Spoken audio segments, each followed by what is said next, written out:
Berbeda dengan penafsiran-penafsiran yang berlaku di kalangan Protestan sejak masa Reformasi hingga saat ini, para teolog skolastik pada 3 abad terakhir ini terbiasa dengan sangat tegas mengemukakan konsepsi tentang tanda-tanda Katolik dalam berbagai proposisi formal, di mana mereka mengemukakan elemen-elemen yang paling esensial dari gereja sejati yang didirikan oleh Kristus adalah sebagai berikut. Gereja Kristus yang sejati, sebagaimana diungkapkan kepada kita dari nubuatan-nubuatan di dalam Perjanjian Baru, dan juga dalam tulisan-tulisan bapak-bapak gereja pada 6 abad pertama, adalah sebuah badan yang memiliki hak prerogatif Katolik, yaitu penyebaran umum yang tidak hanya sebagai sebuah hak, tetapi juga sebagai sebuah kenyataan.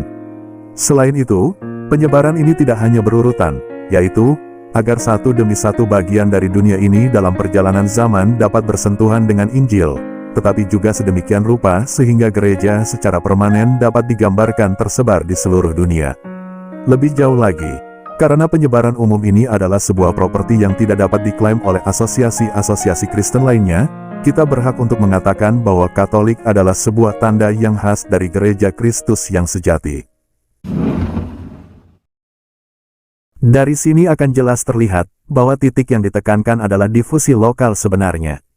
Dan hampir pasti tidak akan dapat disangkal bahwa argumen-argumen kitab suci dan patristik yang dikemukakan oleh Bellarmine, Thomasin, Alexander Natalis, Nicole, dan yang lainnya membuktikan kebenaran yang kuat untuk klaim tersebut. Argumen-argumen kitab suci pertama kali dikembangkan oleh Santo Optatus untuk melawan kaum Donatis, dan argumen-argumen seperti ini juga digunakan oleh Santo Agustinus ketika ia mengangkat tema yang sama beberapa tahun setelahnya, dengan menambahkan sejumlah besar bagian-bagian dari dalam kitab suci. Seperti kitab Mazmur bab 2 dan bab 71, kitab Daniel bab 2, kitab Yesaya bab 54 ayat 3 dan nubuatan-nubuatan lainnya. Bapak-bapak gereja dan para teolog modern sama-sama menarik perhatian pada gambaran yang diberikan tentang kerajaan Yesus Kristus Sang Mesias sebagai sesuatu yang penuh kemuliaan dan tersebar secara mencolok di seluruh dunia. Misalnya kita lihat, aku akan memberikan kepadamu bangsa-bangsa bukan Yahudi sebagai warisanmu dan seluruh bagian bumi menjadi milikmu. Ia akan memerintah dari laut ke laut. Semua bangsa akan mengabdi kepadanya, dan sebagainya, dan sebagainya.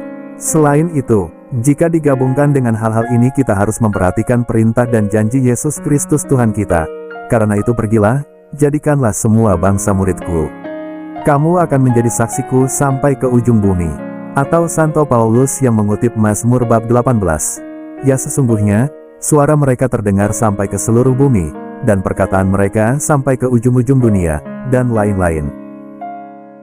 Tetapi kekuatan sebenarnya dari argumen-argumen ini, terletak pada bukti-bukti patristik, karena perkataan kitab suci seperti yang baru saja dikutip dan ditafsirkan bukan oleh satu atau dua orang saja, tetapi oleh sejumlah besar para bapak gereja yang berbeda, baik dari timur maupun dari barat, hampir selalu dalam istilah-istilah yang konsisten dengan penyebaran yang nyata di wilayah-wilayah yang menurut mereka mewakili seluruh dunia secara moral.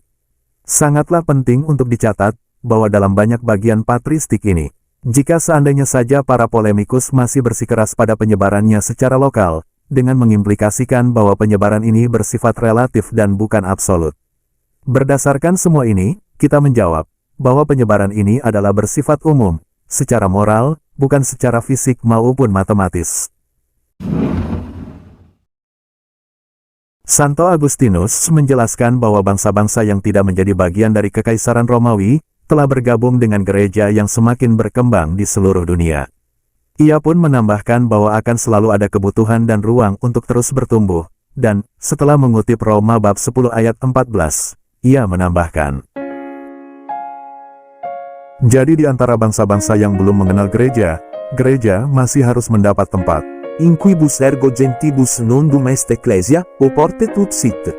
Tetapi bukan dengan cara yang demikian, sehingga semua orang yang ada di sana harus menjadi orang beriman, karena yang dijanjikan itu ialah semua bangsa, bukan semua orang dari segala bangsa. Jika tidak, bagaimana mungkin nubuatan ini digenapi? Kamu akan dibenci semua orang oleh karena namaku, kecuali jika di antara semua bangsa ada yang membenci dan ada yang dibenci. Terakhir, Harus dikatakan bahwa di antara beberapa pemikir persekutuan Anglikan yang bingung, dan juga di antara beberapa perwakilan dari opini-opini modernis, penafsiran mereka mengenai kekatolikan gereja yang sama sekali tidak ada hubungannya dengan apapun, akhir-akhir ini telah menjadi populer, yang hingga sampai saat ini kita pun tidak menyadarinya. Dimulai dengan konsepsi yang lazim digunakan dalam ungkapan-ungkapan seperti misalnya, orang yang berselera Katolik, yang berarti orang yang tidak mengesampingkan kepentingan rasional dalam simpatinya. Para penulis ini ingin meyakinkan kita bahwa gereja Katolik dapat atau seharusnya berarti gereja yang diberkahi dengan kelengkapan yang tak terbatas, yaitu gereja yang dipersiapkan untuk menerima dan mengasimilasikan semua pendapat yang dipegang teguh dengan jujur, betapapun kontradiktifnya. Untuk hal ini dapat dijawab bahwa ide tersebut sama sekali asing bagi konotasi frasa gereja Katolik seperti yang dapat kita lacak dalam tulisan-tulisan para bapak gereja. Mengambil sebuah istilah yang telah dikuduskan selama berabad-abad dan melekatkan makna baru pada istilah tersebut, yang tidak pernah terpikirkan oleh mereka yang selama berabad-abad selalu menggunakannya adalah hal yang sangat menyesatkan.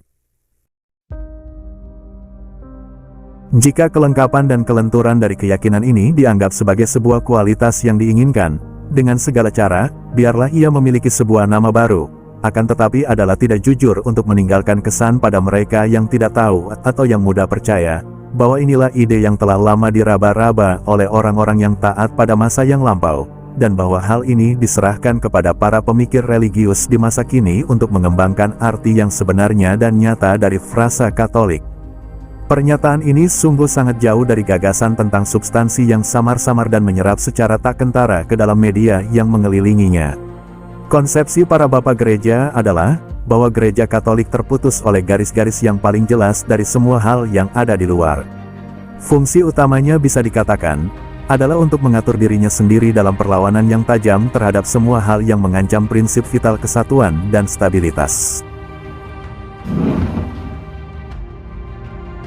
Dan memang benar, bahwa para penulis patristik terkadang bermain-main dengan frasa Katolik ini, dan mereka pun terkadang mengembangkan kesan etimologisnya dengan maksud untuk memberikan pengetahuan atau membangun, tetapi satu-satunya konotasi yang mereka tegaskan sebagai hal yang sangat penting, adalah gagasan tentang penyebaran gereja ke seluruh dunia. Santo Agustinus di dalam suratnya kepada Vincentius memprotes bahwa ia tidak hanya memperdebatkan nama Katolik. Ia mengatakan, "Saya tidak berpendapat bahwa gereja harus menyebar ke seluruh dunia, hanya karena namanya Katolik. Saya mendasarkan bukti penyebarannya pada janji-janji Allah dan nubuatan-nubuatan kitab suci." Tetapi orang kudus ini pada saat yang sama memperjelas pendapat yang mengatakan bahwa gereja disebut Katolik oleh karena gereja menaati semua perintah Allah dan melaksanakan semua sakramen adalah berasal dari kaum Donatis. Dengan sangat tegas ia menyatakan bahwa pandangan inilah yang tidak ia setujui. Di sini, sekali lagi harus ditekankan bahwa perwujudan akan kesatuan gereja yang dibangun di atas dasar dogmatislah yang harus menjadi dasar akan hal ini. Dan sekali lagi, kita harus merujuk hal tersebut pada dokumen-dokumen gereja. Uskup Anglikan dari Carlisle pada sebuah artikel yang diterbitkan dalam The Hibbert Journal for January 1908 yang berjudul The Catholic Church, What is it? Mengajukan formula modern, dan katanya, Katolik sama dengan komprehensif sampai pada titik yang paling ekstrim. Menurutnya, tidak ada prinsip padu padat yang tersisa kecuali ini, bahwa gereja Katolik adalah gereja yang tidak melarang apapun. Uskup Anglikan tersebut tampaknya memahami gereja Katolik adalah sebagai sebuah institusi yang oleh Kristus diberi kekuasaan tak terbatas untuk menambahkan jumlah gereja-gereja, tetapi tidak memiliki kekuasaan untuk mengeluarkannya. Tentu saja akal sehat kita secara praktis sudah pasti menentang konsep seperti itu. Konsep seperti itu jelas-jelas tidak sekuat dan setegas sabda Tuhan kita di dalam Injil, atau sikap konsisten dari para bapak gereja mengenai hal ini.